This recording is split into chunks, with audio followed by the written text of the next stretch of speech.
Welcome back to Pop Goes the Stack, the podcast where the hype is analyzed by failure domain in impact and interconnect order. We're back at App World 2026 here in Las Vegas in our on-site series. I'm Joel Moses, leading the conversation again, and today we are joined by F5's VP of Engineering, Jimmy White, to talk AI red teaming and other topics as they come up. Jimmy joined us as part of our acquisition of CalypsoAI, and the more I experiment with the technology, Jimmy, the more I am impressed with the team, what the team has built. Building with AI is one thing.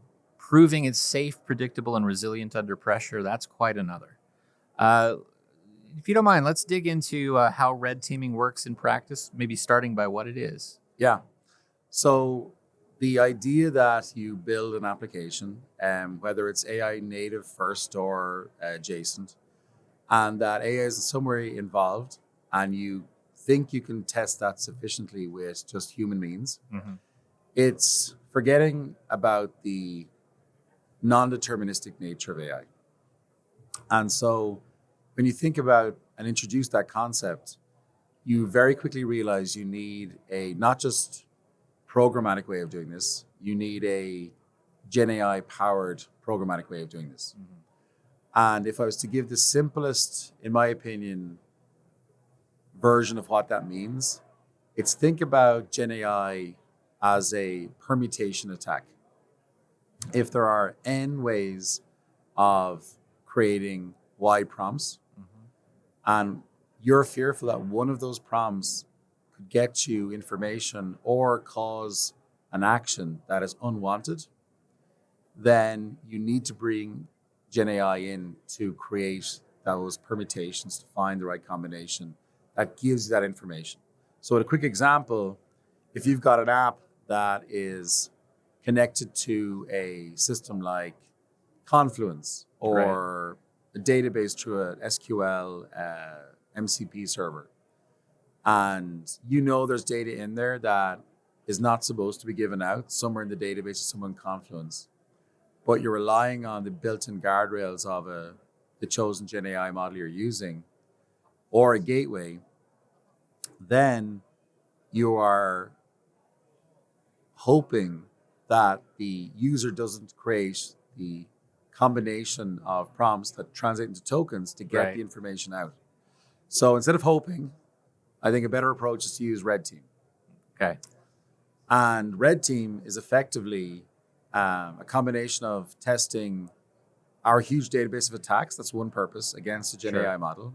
And the real purpose of that is to figure out which model is the right model for your use case. Because some models are better at protecting some use cases, others are better at others. Some are more expensive, some are cheaper, some are higher fidelity, some are less fidelity.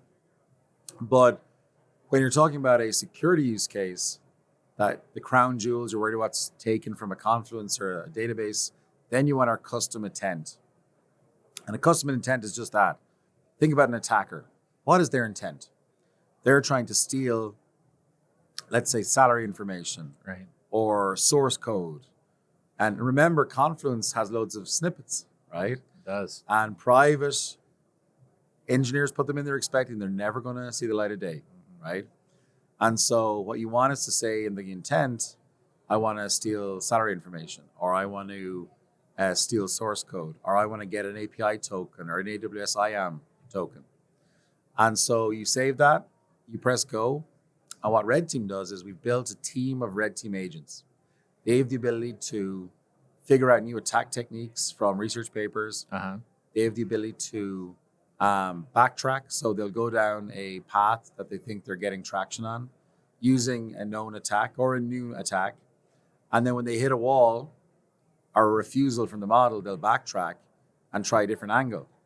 And if you visualize that, and we have this thing called Agentic fingerprints that shows you all of the pathways the agents took to get to their... Right. So think about it in Star Wars when, firing that trust the force, Luke, you fire that one attack and it goes right into the exhaust, was it, or the whatever it was.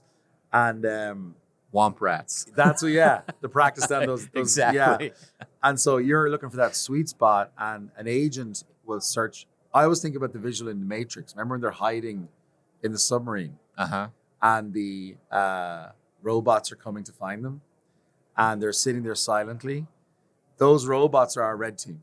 They're searching every nook and cranny of a way to get that information out. And we use a series of LLM as judges then to evaluate, was the intent met? And if it was, you have got a vulnerability. Okay.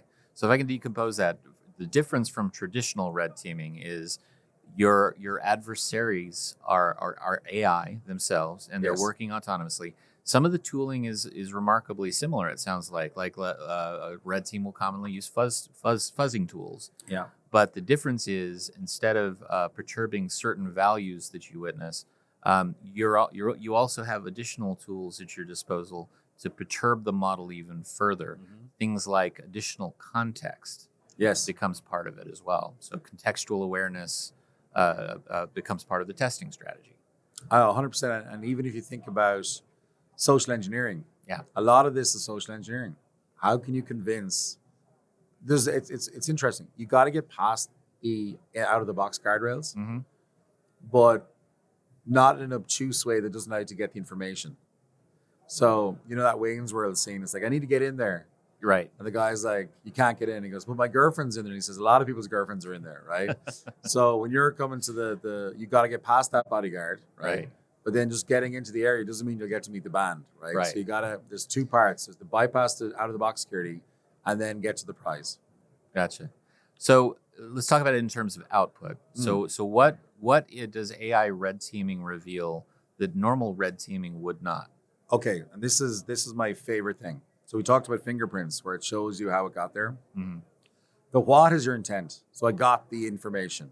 So already that's but that's the same as, let's call it traditional red teaming. I exfil the information I needed. The how is what it gives you. How did the agent manage to achieve its task? And when you understand the how, you can then protect. I see. Yeah. Okay. So the idea, first off, is to get an idea of where you are with model safety, with potential loss of information through models, and to kind of, I guess, come up with a de facto score, some sort of score. Now, what else in addition to like a safety score does it reveal? Does it connect it to cost? So I guess there's two parts. One is the CASI score, which is we release 10,000 new attacks per month. By the way, those attacks, we don't just create 10,000, we create hundreds of thousands, but 10,000 are effective against the latest foundation models, right? So they're we select the cream from the top, and that's what we use. And what you're trying to understand is, at any given point in time, if you're using a model that's dated, and in AI space, dated means more than 30 days old, right? It's going to be vulnerable to 0 days across the board. And so these 10,000 are like 0 days every month. That's your CASI score. So that's how does the model do against the latest 0-day attacks, right, from a mean perspective. ARS score, Agentic Resiliency score, that's how will it do against the pressure of an attack from an agentic system. Gotcha. And if you think about the bad guys, they're going to use the agentic approach. One, like you can have OpenClaw, for example, today as a black hat tool of choice to go attack a system. Just a modification of the soul.md. Off you go. Remove its whatever that thing is to make it not do evil, right, and off it goes. Yep. Frontal lobotomy. Yeah. So as people, you talk to a lot of customers who have AI projects in flight. Yeah. And they bring concerns to you, I'm sure. What do you see AI teams or people who are deploying AI applications, what do they keep on missing? So I think the first thing is, if you're doing, and I say it in a weird way, doing AI, because that's what folks have been told to do by their CEOs. Go do AI. Go do AI. Yeah, do more AI. But rightly so, you're focused on the ROI, the outcome. Yeah. Right? Because if you're not, you're going to mess it up. You need to focus ruthlessly on making that AI effective. And that's a difficult enough task. So everyone focused on that. And unfortunately, 9 times out of 10, security is an afterthought. Now, we've lived through decades of SDLC. And so in AppSec, when you find a flaw, hopefully before production, you then go back and you have another loop or two of the SDLC, fix the problem in source code, retest it, go through all your AppSec stuff, and now you're good. When you've brought AI out, typically what happens is you don't get that luxury, right? And so what they need to do is put in the guardrails when it's already deployed. And so they miss that. There's a security one. 2, they don't have the luxury of going back through and fixing it. 3, if the problem's actually not in the app, it's in the model. You can't just ring up your major model provider and say, hey, I found this flaw, build me a new model. It takes months, right? Right. It takes weeks, I guess. So you need to be able to patch in situ without impacting your source code. And that's a guardrail.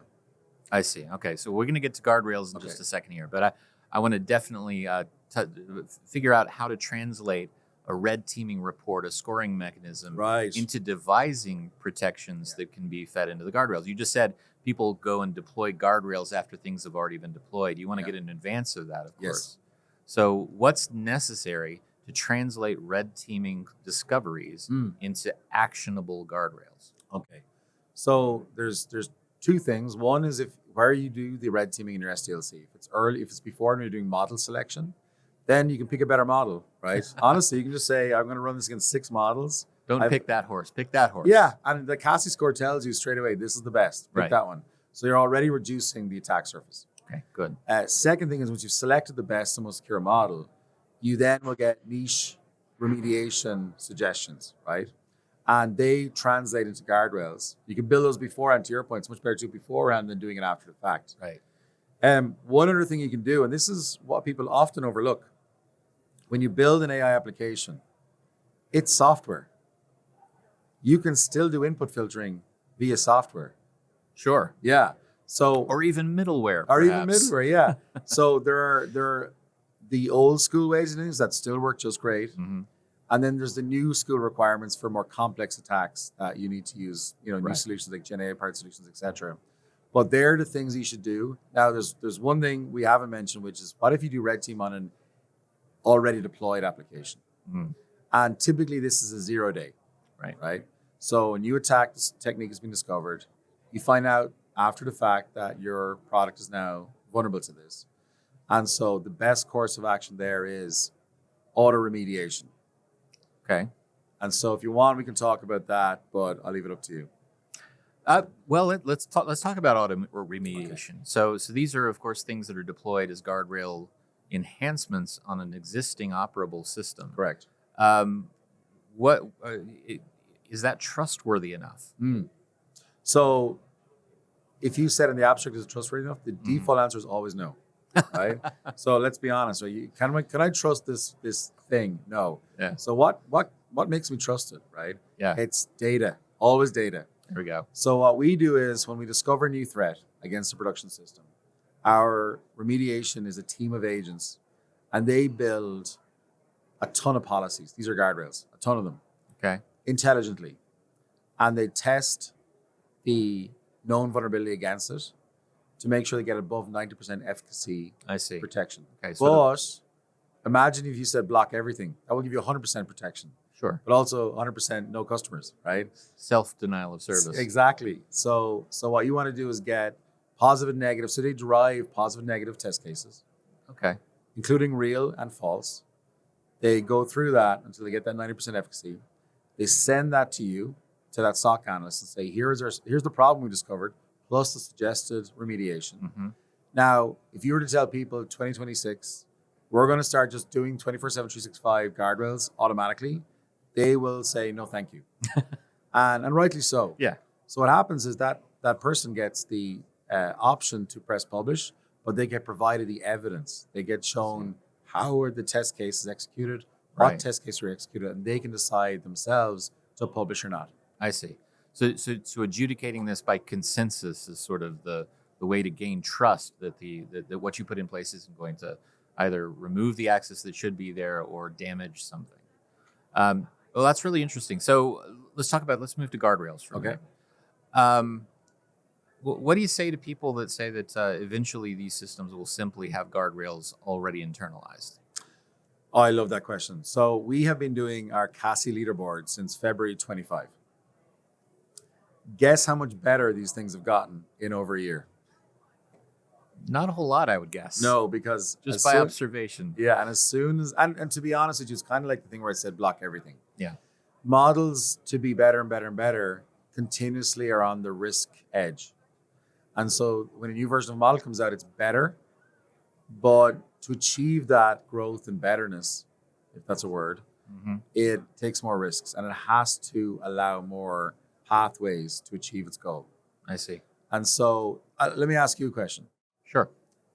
If you were a company that sole mission was to cure cancer, and I said to you, you can have 100% the power and possibility of AI, but we've no idea what crazy stuff it will do, or you have the safe model that we know will never do anything crazy or weird, which would you choose to solve cancer? That's a great question. The math would be on the one that that goes farther and faster. Right. And so that's the way I sum up AI development, foundation model development. And so they want for humanity to get better. Yeah. They're focused on making it better. We're focused on making it safer. Understood. Our sole mission is to protect. Their sole mission is to advance. And with our powers combined, that's the sweet spot. Great. Now, of course, guardrails. What's the benefit of like having consistency across guardrail infrastructure? A lot of people swap out models. Yeah, that's become a very common tactic as people are pursuing greater efficacy, greater accuracy, or they're pursuing lower costs. Let's be perfectly honest. What's the benefit of the consistency of externalizing the guardrails rather than relying on internal things to manage? So there's a bunch, but two of the today most obvious ones are companies are going back on-prem. Yeah. And so... by the way, that is backed up by our State of Application Strategy report. So I should point that out. Yeah, it's not an opinion. This is happening. Yeah. And so when you go back on-prem, you're hosting models yourself. Now you're introducing more risk. You're hosting it yourself. And you are probably going to choose between a number of different models, right? The second thing is we've got not just different model providers, but different families of models that behave in different ways, right? And so whether you're indexing on cost, like you said, or performance, or both, you want to focus not on the nuance of the model, you want to focus on the nuance of the input and output. And so when you choose guardrails, you want to have that policy across N models from Y providers. And at the moment, you want it SaaS and on-prem.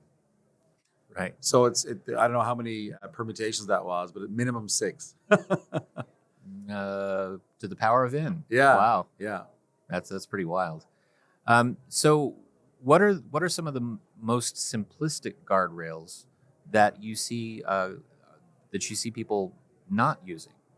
So everyone uses it day 2, but day 1, I'll use Acme Corp as the company, right? Okay. You're Acme Corp and you're really focusing on getting your first AI product out or your fourth AI product, whatever it is. You bring it out there and you're like, okay, I'm ticking all the boxes, PI, DLP, EU AI Act, etc. Mm-hmm. So you're good. And then it goes live.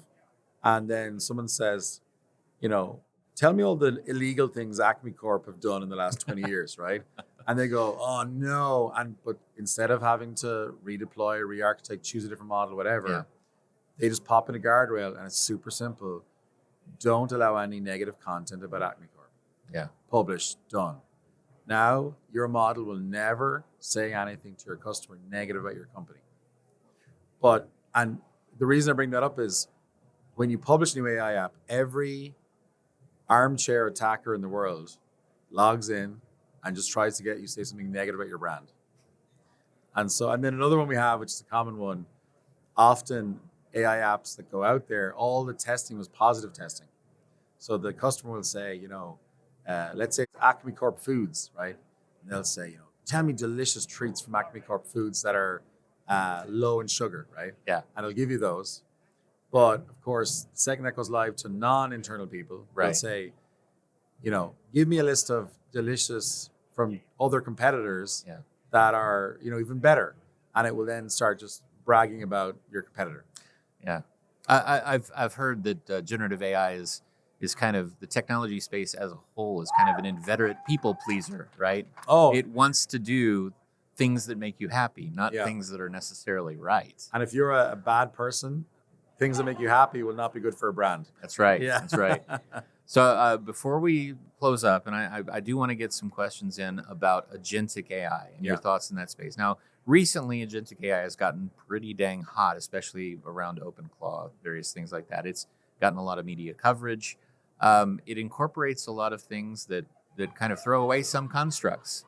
Like maybe we don't need MCP, but the CLI and shelling out and Yeah. running a CLI tool, maybe that's the way that these tool integrations should work. What do people need to know about agentic AI? Mhm. And what are your thoughts about the long-term viability of security around agentic AI?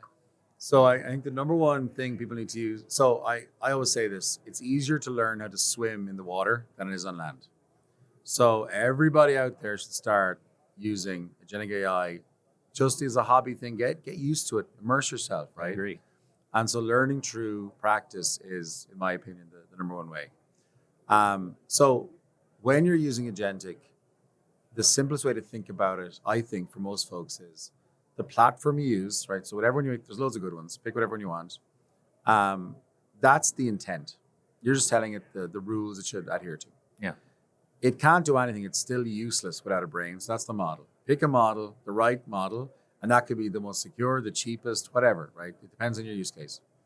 I would advocate the most secure, but that's just me, right? The third thing it needs is, and it doesn't actually need this, but the third thing to optimize is tooling. And everybody thinks that equals MCP, and it does not. MCP is a type of tool. It provides, the server provides the list of available tools, and then the client can use any of those tools. Right. But more and more, you don't need that. And OpenClaw is a great example. OpenClaw has a bunch of tools out of the box. Most of them aren't MCP. As we all saw yesterday, Perplexity have completely gone away from MCP. Mm-hmm. But it doesn't matter is the point. Whether it's MCP, it can just use stuff virtual and IRL. Now that's the scary thing. Yeah. So the tool is the scary thing. A model or an agent with a brain is just able to think, right? And nobody's too worried about it thinking stuff, okay? But where it can read, write, take action, that's the tools. And so it's really critical. And this is going to get a little bit Minority Report-y, but if you can pre-crime it, right? So when it's thinking about doing something bad, you can't block it, because if you block it, it's the equivalent of a human having a stroke, right? Mm-hmm. And the agent will die. So instead, what we do is we say, okay, we're thinking we're on a negative track. We now need to redirect. So we call it thought injection. We inject a thought instead of the answer provided by the brain, and we get it back on track. Interesting. And so then it continues the loop, right? Because it is a loop, effectively. Wow. And so I'll give you an example, right? Kind of like AI beta blockers there. Yeah. Interesting. And so the simple example, I have a non-PC example and a PC. We'll go with the PC one, right? So PC and Mac, we'll go with PC. We're doing that joke because Waz is here. The PC version is, if you've got an AR, account receivables agent, and its job is to check for latest churn customers and delete its record from the customer database. The agent will say, oh, I got this new input, Acme Corp are churning. And it will say to the brain, because it doesn't know anything, hey, brain, how do I delete Acme Corp from the customer table? Okay. And the brain could say, delete all from customer table where customer name equals Acme Corp, right? Sure. And that's legit, executes. Now the what has been achieved. If you go in there, Acme Corp won't be in the customer table. But the model could also correctly say, delete all from customer table where customer name starts with A. Right. That will still achieve the what, deletes Acme Corp, but also deletes obviously all other companies starting with A. So the how is the important part. Yeah. So when you get the thought from the brain and saying you should do this command, you could have a guardrail there. And the guardrail could be only allow database statements that impact one record. Okay. I see. Yeah. And so we'll detect that there's an A asterisk or whatever it starts with. Yeah. And then instead of us blocking it, we can have a custom response, which is now given to the agent instead of the original one. And it will say, remember, we only want to interact with individual records at the table level. Okay. So then we'll then ask that thought and get back a different SQL statement, and now you're suited. So since we're going along with movie references, Yeah. let me take from Dune. By will alone I set my mind in motion. So what keeps an agentic AI construct from becoming a service account with bad intentions? Right. So currently nothing. So if you presume that any human in an organization can have you seen the movie Falling Down? Yes. Right? So any human could have a falling down day, right? Where they didn't get their breakfast in McDonald's because they were too late. Or could be defense. It could, exactly, right? So that's the mentality for agents, right? You want to optimize for the maximum return, but always know that something wrong can happen. And so what you want to do is two things. One, put in appropriate thought injection. But secondly, know that every interaction will be tracked through agentic fingerprints. And so when something does go wrong, you can go back and figure out how it happened and then adjust your posture by adding in an additional security thing. Just like if someone figured out that one of the windows in your office was ajar because the hinge is broken, they can get in. What do? You just leave it there or put a sign up? No, you change the hinge, you fix it, you increase your posture. Right. Same thing with agentic. Got it. So my takeaway from that is you can either spend your time fearing agentic AI or you can spend your time understanding agentic AI, but only one of those is going to produce positive results. So that's great. Jimmy, thank you very much. That was a really insightful discussion, and that is a wrap for Pop Goes the Stack. If you're leaving with new tests to run and fewer assumptions, you should probably subscribe. We'll keep trying to break tomorrow's systems before they break you.